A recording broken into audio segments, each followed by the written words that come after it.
PoK Balochistan और खैबर पख्तूनख्वा से ध्यान हटाने के लिए पाकिस्तान ने नई साजिश रचनी शुरू कर दी है।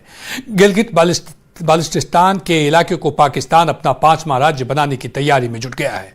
इसे लेकर पाकिस्तान की संसद को प्रस्ताव भी भेजा गया है, लेकिन दूसरी तरफ पाकिस्तान खुद बलूचिस्तान और गिलगित बाल्टिस्तान में चीन की चाल में फंस गया है।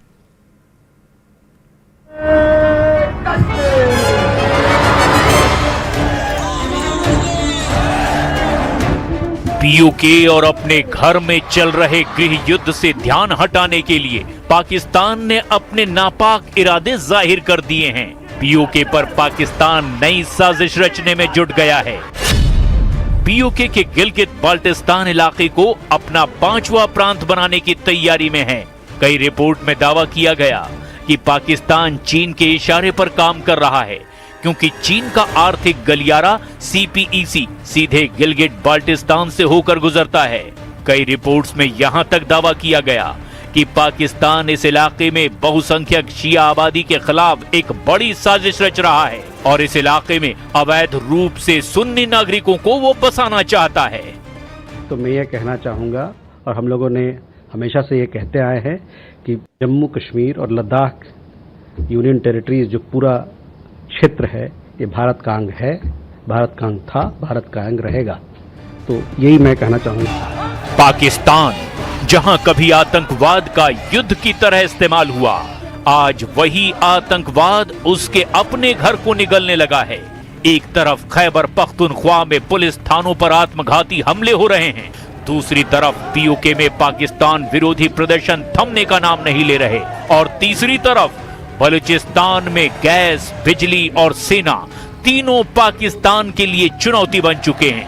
यानी सवाल सिर्फ एक धमाके का नहीं, सवाल पाकिस्तान के अंदर फैलती उस आग का है जो अब 3 अलग अलग मोर्चों पर भड़कती दिखाई दे रही है। क्या पाकिस्तान अपने ही जाल में पूरी तरह से फंस गया है? क्या गृह युद्ध में पूरी तरह जल जाएगा पाकिस्तान? क्या फील्ड मार्शल असीम मुनीर के सामने सबसे बड़ी चुनौती अब भारत नहीं बल्कि अपने ही देश को बचाए रखने की है? क्या खैबर पख्तूनख्वा, पीओके और बलूचिस्तान तीनों मोर्चों पर पाकिस्तान की पकड़ बहुत कमजोर पड़ने लगी है? पाकिस्तान का खैबर पख्तूनख्वा प्रांत एक बार फिर बड़े आतंकी हमले से दहल उठा है।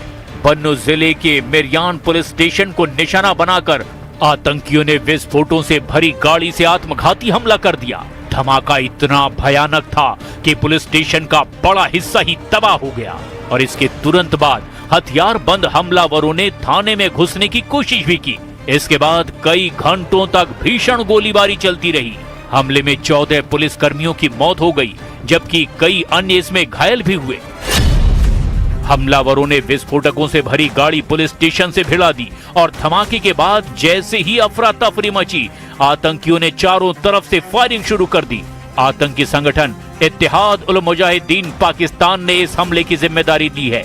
दावा किया गया कि आत्मघाती गाड़ी में 2.5 टन विस्फोटक भरा था।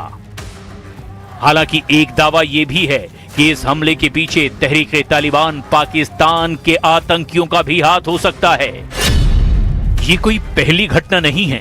पिछले 2 सालों में खैबर पख्तूनख्वा लगातार टीटीपी और दूसरे आतंकी संगठनों के निशाने पर रहा है। पुलिस स्टेशन, फौजी कैंप, चेक पोस्ट, यहां तक कि मस्जिदें भी निशाना बन चुकी हैं। लेकिन अगर पाकिस्तान की परेशानी सिर्फ खैबर पख्तूनख्वा तक होती तो शायद इस आग को बुझाया जा सकता था। लेकिन मुश्किल ये है कि एक और मोर्चा पीओके में खुल चुका है।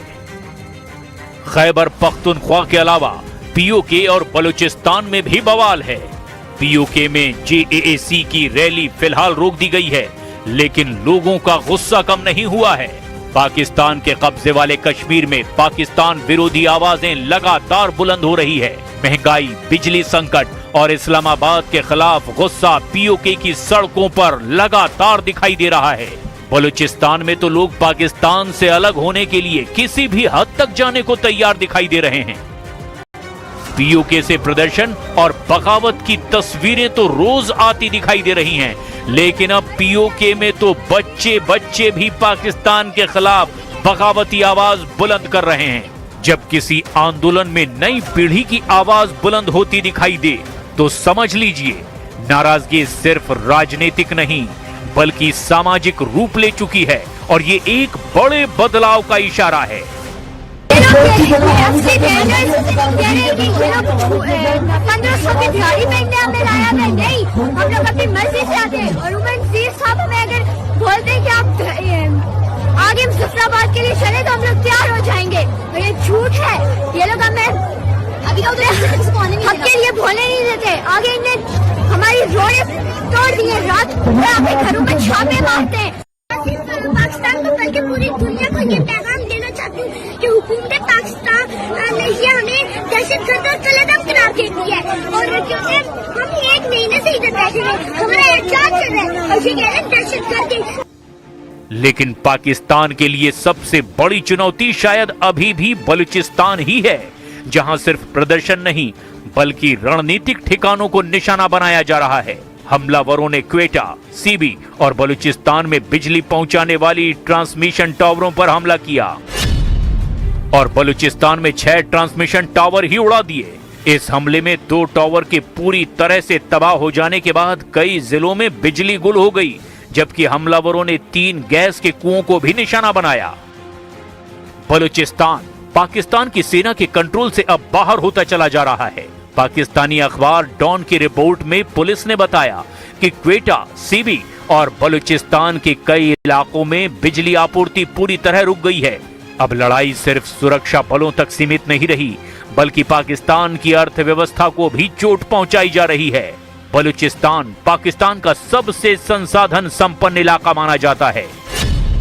यहीं गैस है, खनिज है और चीन के सीपीईसी का बड़ा हिस्सा भी यहीं से गुजरता है। यानी अगर यही इलाका स्थिर होता है तो असर सीधे पाकिस्तान की अर्थव्यवस्था और चीन के प्रोजेक्ट पर पड़ सकता है।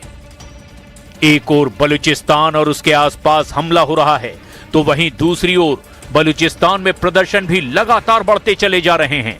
सोशल मीडिया पर एक्टिव बलोच नेता मीर यार बलोच ने तो एक नया दावा कर दिया। उनका कहना है कि अब पश्तून नेता भी बलूचिस्तान में विद्रोह करने वालों के साथ हैं। अगर भविष्य में ऐसा कोई राजनीतिक या सामाजिक गठजोड़ मजबूत होता है तो पाकिस्तान के लिए एक बहुत बड़ी चुनौती सामने आ सकती है। बलूचिस्तान में पश्तून भी साथ चले गए हैं। हमारा और आपका रिश्ता बहुत कमजोर पड़ गया है। ये धागा मस्जिद नहीं टिकेगा। इस धागे से आप पश्तूनों को पाकिस्तान के साथ नहीं रख सकते।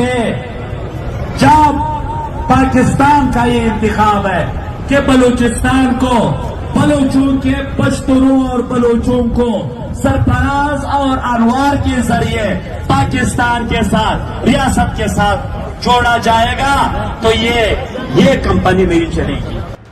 एक तरफ खैबर पख्तूनख्वा में आतंकवादी पुलिस स्टेशन को उड़ा रहे हैं, दूसरी तरफ पीओके में लोग पाकिस्तान के खिलाफ सड़क पर उतर आए हैं और तीसरी तरफ बलूचिस्तान में गैस, बिजली और सुरक्षा ढांचों पर लगातार हमले हो रहे हैं। यानी 3 अलग अलग इलाके, 3 अलग अलग कारण, लेकिन चुनौती सिर्फ एक, इस्लामाबाद के लिए। फील्ड मार्शल असीम मुनीर सीमा पार दुश्मनों की बात तो लगातार करते हैं, लेकिन अब सवाल सीमा के बाहर नहीं, सीमा के भीतर का है। क्या पाकिस्तान खैबर पख्तूनख्वा में आतंक, पीओके में जनाक्रोश और बलूचिस्तान में विद्रोह, इन तीनों मोर्चों को एक साथ संभाल पाएगा या फिर बलूचिस्तान से बाल्टिस्तान तक उठती ये चिंगारी पाकिस्तान के लिए सबसे बड़ा आंतरिक संकट साबित होगी? फिलहाल पूरी दुनिया की नजर इसी पर टिकी हुई है।